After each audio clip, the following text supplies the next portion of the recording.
যে কথাগুলো বলতেছি আসলে আমরা মানুষের ভুক্তভোগী, আমরা প্রবাসীরা, আমরা রাস্তায় আমো কেন? আমরা তো রাস্তায় আসার কোনো প্রশ্নই নাই। তো আমরা রাস্তায় আইছি আমাদের অধিকারের জন্য। আমরা গেছে 24 সালের মে মাসে 31 মে মাসে আমরা যাইতে পারছি।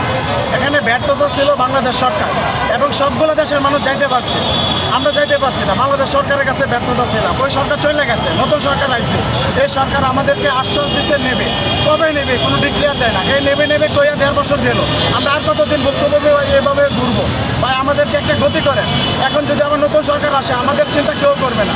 আমরা চাই বিনা খরচে, আমরা অলরেডি 6.5 লক্ষ টাকা দিয়ে ভুক্তভোগী সবাই। আমরা এখন চাই বিনা খরচে ভাই 1-1.5 মাসের ভিতরে আমাদেরকে বিদেশে পাঠান। আমরা প্রবাসী, আমরা দেশের ক্ষতি করতেছি না, আমরা দেশের সফল ভালো করতেছি। আমাদের টাকা দেশ চলে, আমাদের টাকা আমার পরিবার ভালো থাকে। আমি চাই সবগুলো পরিবার থেকে একটা মানুষ প্রবাসে যাক, কারণ প্রবাসীদের অনুদান অনেক ভালো। প্রবাসীরা পরিবারের মধ্যে সবচেয়ে বেশি অবদান রাখে প্রবাসীরা। আমরা প্রবাসীরা কারো কোনো ক্ষতি করতেছি না। আজকে আমরা এই জায়গায় আসার কোনো কথাই ছিল না, সরকার এখনো আমাদেরকে দেখতেছে না। এখন আমি চাইতেছি যে আমরা রাস্তায় আইছি, সকালে আজকে আমরা ঢাকা কারণ বাজার অবস্থান করছি। এখন আমাদের 5টা মেম্বার বাধ্য হয়ে আসছেন, কেন আসছেন এই বিষয়টা? 5টা মেম্বার গেছে, তো আমরা ঢাকা এখানে আসছে যে আমাদেরকে কখন পাঠাবে, কিভাবে পাঠাবে সেটা আমরা জানতে চাই। আমরা 5টা মেম্বার ওয়েসেলে গেছে, ওয়েসেলের নির্দেশনা দেবে। যদি নির্দেশনা না দেয় আমরা রাস্তায় আবার নামতে বাধ্য হব, আমরা আবার রাস্তায় নামতে বাধ্য হব। আমরা চাই আজকের ভিতরে একটা ডিসিশন দিক। মূল বিষয় হলো গিয়া আমাদেরকে, আমরা গত 2 বছর ধরে আমরা আটকা। 2023 সাল থেকে আমি নিজে ঘুরতেছি। কী কারণে? 2023 সাল থেকে মালয়েশিয়া যাওয়ার জন্য টাকা পয়সা দালালের কাছে টাকা পয়সা দিয়া আমি নিজে 5 লক্ষ 25 টাকা দিচ্ছি। আমাদের ভিসা ম্যান পাওয়ার, আমাদের ফিঙ্গারও দিতে আমরা সব কিছু কমপ্লিট, কিন্তু টিকেটের কারণে আমরা দালাল যেতে পারি নাই। কিন্তু দালাল বলতেছে নিবে। গত 2 বছর হয়ে গেল নিল না।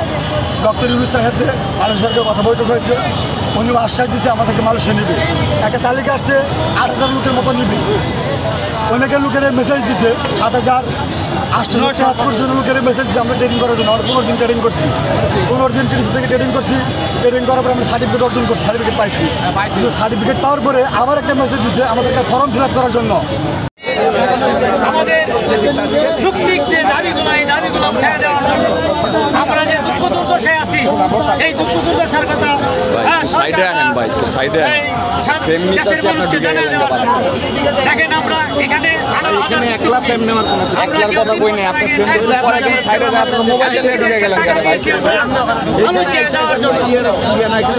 আমাদের গত 31 মে 2024 31 মে আমরা আটকা পড়ি, মালয়েশিয়া যেতে পারি না। আমাদের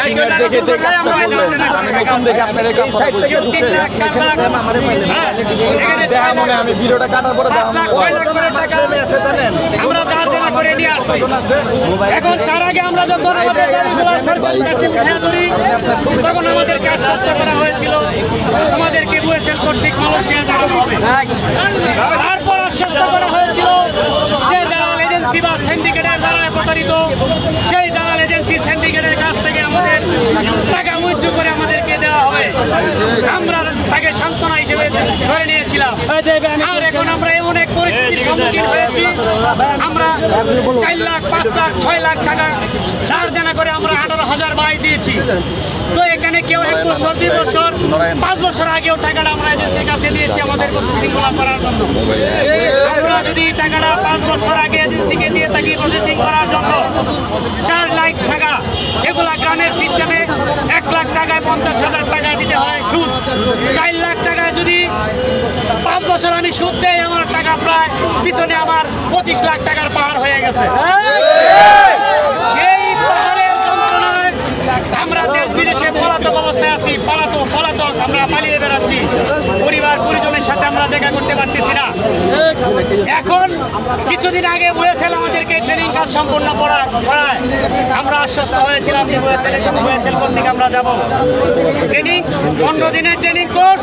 আমাদের মধ্যে এখানে এমনও লোক আছে যাদের ওয়াইফের কানের দুল বিক্রি করে ট্রেনিং করেছে, তাদের ঘরের মুরগি বিক্রি করে ট্রেনিং করেছে,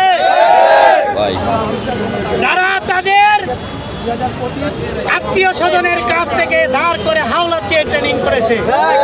এখন তাদের চাকরি নাই, তাদের কর্মসংস্থান নাই, তাদের এই অবস্থা। আছে। তারপর বলেছেন কিছুদিন পরে আমাদেরকে তারা SMS এর মাধ্যমে জানিয়ে দেয় যে 1,65,000 টাকা লাগবে, 62,500 টাকা লাগবে, সামথিং এরকম। আমার প্রশ্ন হচ্ছে এই জায়গায় যে আমি ওখানে 6 লাখ টাকা দিয়েছি এজেন্সিকে, দালাল এজেন্সিকে 6 লাখ টাকা দিয়ে, সেই 6 লাখ টাকা এখন আমার 25 লাখ টাকার পাহাড় এখানে আবার দিতে হবে বলেছেন 1,62,000 টাকা। এখন 25 লাখ টাকা আর 1,62,000 টাকা, 26,62,000 টাকা। আমার বয়স এখন 30+, এখানে এমন লোক আছে 40+।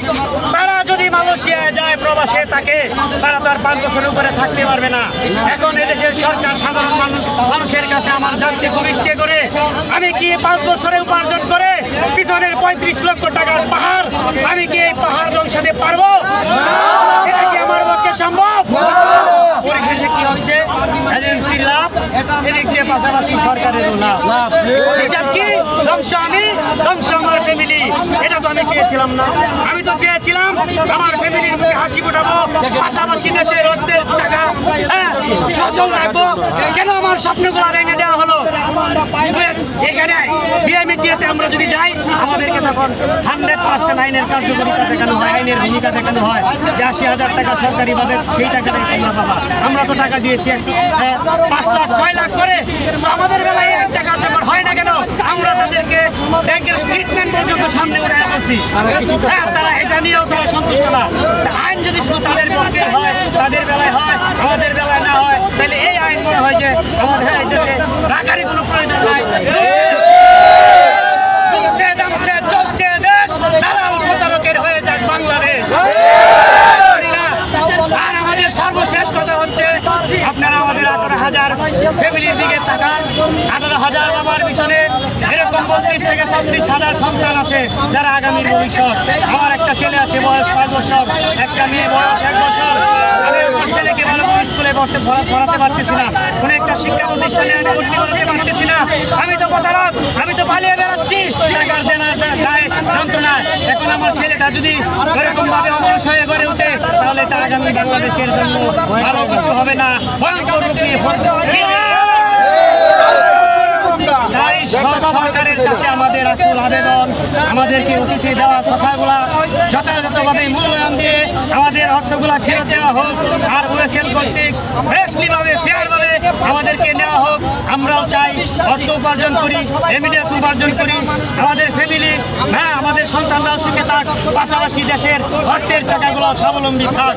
দাবি মুদের একটাই, মালয়েশিয়া যেতে চাই। দাবি মুদের একটাই, মালয়েশিয়া যেতে চাই। কিছু হওয়ার পরেও ম্যান পাওয়ার ইমিগ্রেশন একবারই ধর আপু মাইকটা দিয়ে আমরা যেতে পারি। সেক্ষেত্রে সিন্ডিকেটের কারণে বলছে যখন আমরা করলাম, যখন আমাদের ফ্লাই মিস হলো, তখন তারা বললো যে আপনারা ওয়েট করেন, আপনাদের নিব, এরকম করে দালালে বিভিন্ন বিভ্রান্ত করেছে। এবং আসিফ নজরুল শাহ, ডক্টর ইউনূস ওনাদের আমরা আশ্বাস দিচ্ছে যে 18,000 কর্মী আমরা সেই ক্ষেত্রে এক একটা মানে আশ্বাস দেওয়া দিতে পর্যন্ত আছে, তা তো 1 বছরের উপরে আশ্বাস দিচ্ছে আমাদের, কিন্তু কোনো ফলাফল আমরা পাচ্ছি না। সর্বশেষ আপনার গোয়েছেলের মাধ্যমে আমাদেরকে নিবে, তারা মেসেজ দেয়, আমরা যেটা করতে বলো আমরা সেটাই করি। এরকম বলছে ট্রেনিং করতে হবে, আমরা 15 দিন ট্রেনিং করছি। দেখায় আমার জেলা গোপালগঞ্জ, আমার ফরিদপুরে ট্রেনিং করতে হচ্ছে, সেখানে বিগত 15 থেকে 17,000 টাকা আমাদের খরচ হয়েছে। এখন তারা আবার নতুন নিয়ম করছে কি আমাদের ইন্টারভিউর মাধ্যমে নিতে হবে। এত কিছু করার পর এখন ইন্টারভিউর কী প্রয়োজন আছে? এখন সিলেকশন করবে, তাদের ডিমান্ড লেটার আসছে না, এরকম বিভিন্ন অজুহাত দেখাচ্ছে। আমাদের দাবি একটাই, আমরা সবাই মালয়েশিয়া যেতে চাই, 18,000 কর্মী যারা আছে। আর আমাদের সবাই ঋণগ্রস্ত। আমি পার্সোনালি ভাবি আমার 5,55,000 টাকা কন্ট্রাক্ট থাকে দালাল এবং এজেন্সির মাধ্যমে। আমার ওখান থেকে 1 লক্ষ টাকা বিরোধ দিচ্ছে, 4.5 লাখ টাকা এখন ফিরে পাইনি।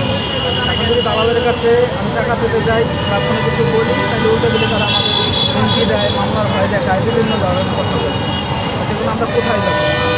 তার জন্য সরকারের কাছে একটাই দাবি আমাদের, যে আমাদের খুব দ্রুত মানে 2 মাসের ভিতরে আমাদের মালয়েশিয়া পাঠাতে হবে, এবং কোনো অজুহাত হবে না, এবং কোনো ইন্টারভিউ আমরা চাই না। আমাদের এই 18,000 শ্রমিক যত লোক আছে সবাই নিতে হবে, আদার্স কোনো অপশন আমাদের দেখাইতে পারবে, এটাই আমাদের মূল দাবি।